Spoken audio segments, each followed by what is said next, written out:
President Biden and Russian President Vladimir Putin are facing off in a high-stakes meeting in Geneva, Switzerland today. A slew of topics are on the agenda.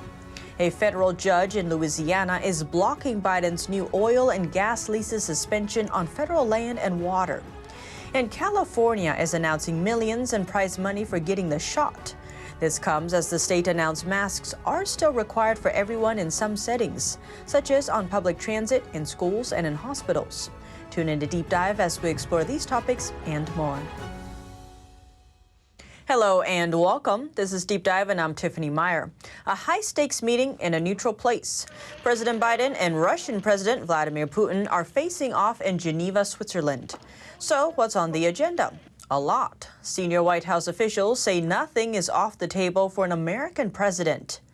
But the two sides are looking at areas of possible cooperation, such as Afghanistan, the Iran nuclear deal, arms control, and the environment.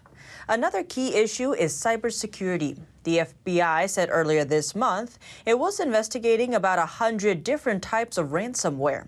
The two biggest recent ones, attacks against meatpacking company JBS and the largest pipeline in the U.S., Colonial Pipeline, pushed cybersecurity risks into the forefront. A Russia-linked hacker group has been blamed for both attacks. But Putin fired back, saying, "Where is the evidence? Where is the proof?"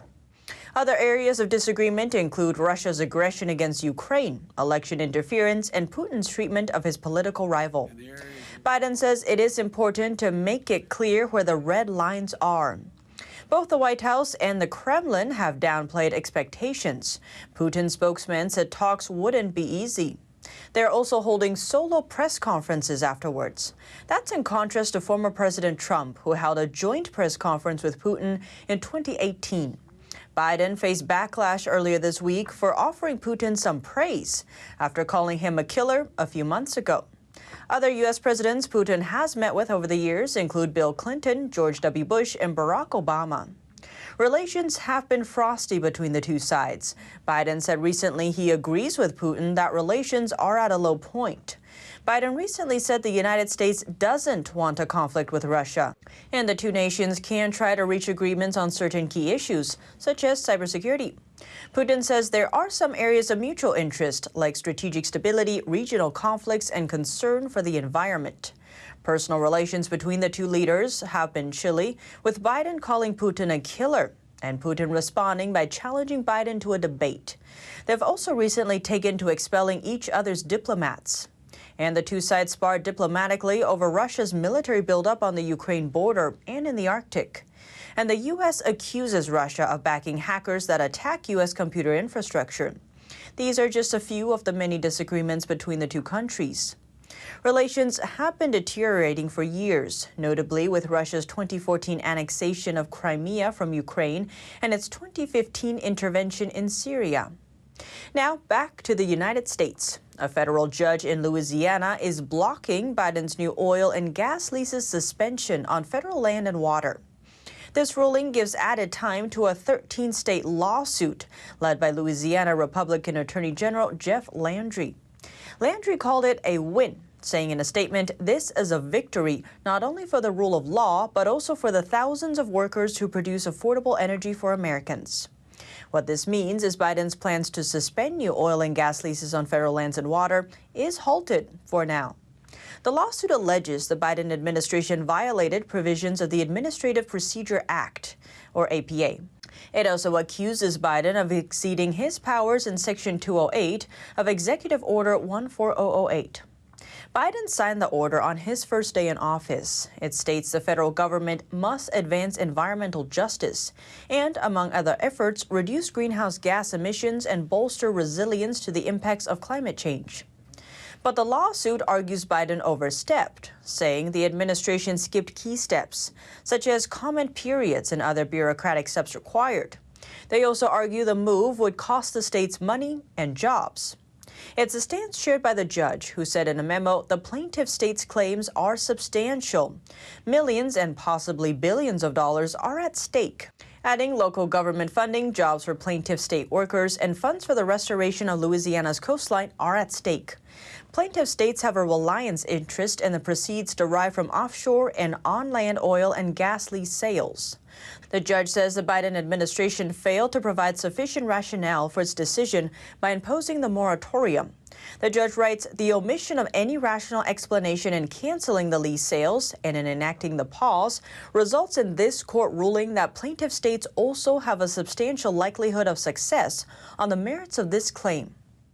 The 13 other states that joined Louisiana in the lawsuit are Alabama, Alaska, Arkansas, Georgia, Mississippi, Missouri, Montana, Nebraska, Oklahoma, Texas, Utah, and West Virginia.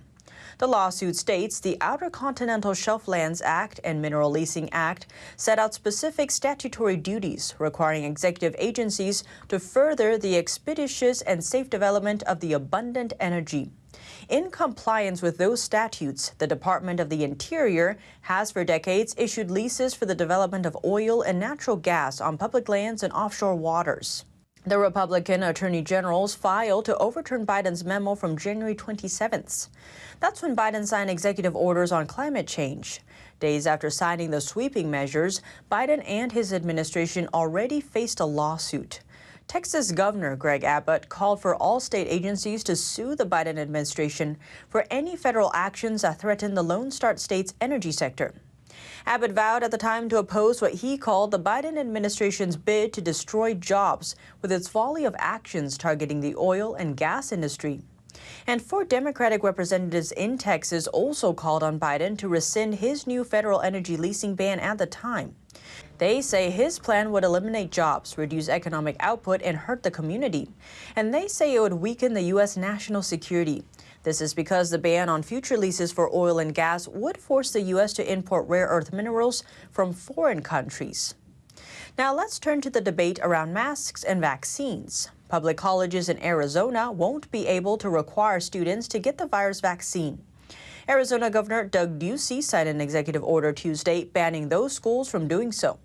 The order bans all public colleges and community colleges in the state from requiring the vaccine, proof of vaccination, mandatory virus testing, and a mask mandate as a condition for students to attend classes. There are exceptions for students working at healthcare centers. And colleges can only do mandatory virus testing if there's a serious outbreak in a student dorm, and the Arizona Health Department approves it. The governor says his state will not mandate the vaccine. This decision comes a day after Arizona State University announced different treatments for vaccinated and unvaccinated students.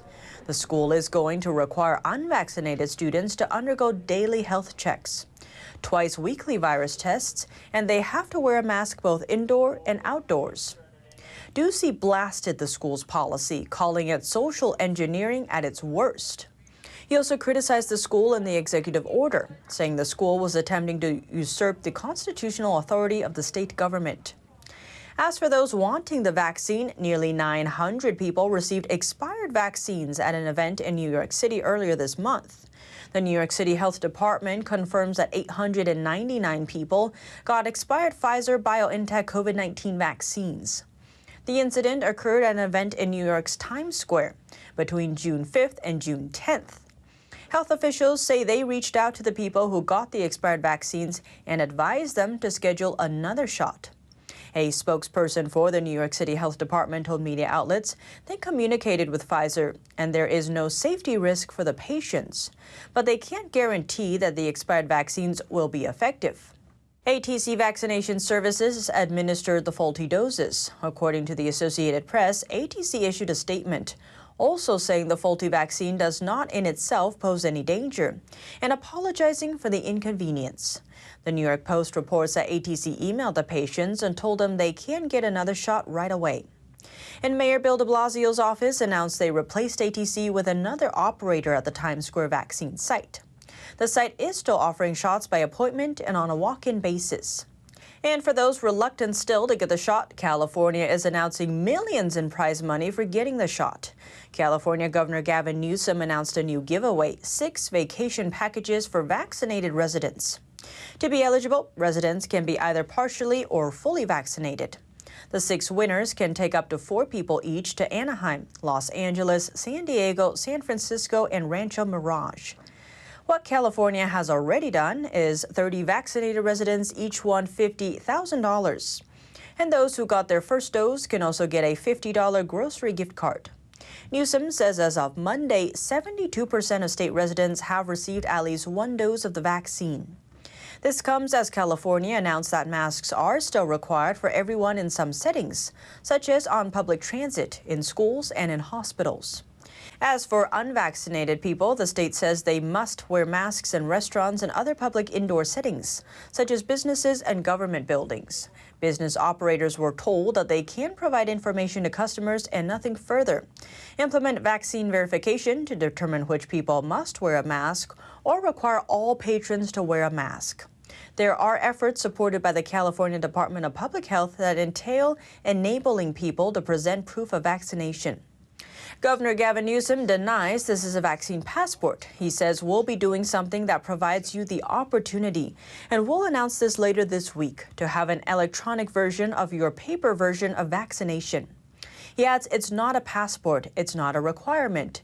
It's just the ability now to have an electronic version of that paper version. He emphasized that it was voluntary, adding there's no mandates, no requirement, no passports in that respect. He goes on to say, but if a business, a private enterprise with the freedom of choice and decision, that's what free enterprise is about, makes a decision as it relates to a choice, we would look to help support those efforts and modernize the opportunities. And we'll be making some announcements very shortly in that space. But what do you think? Let me know below. Thanks for tuning in to Deep Dive. I'm Tiffany Meier, and see you soon.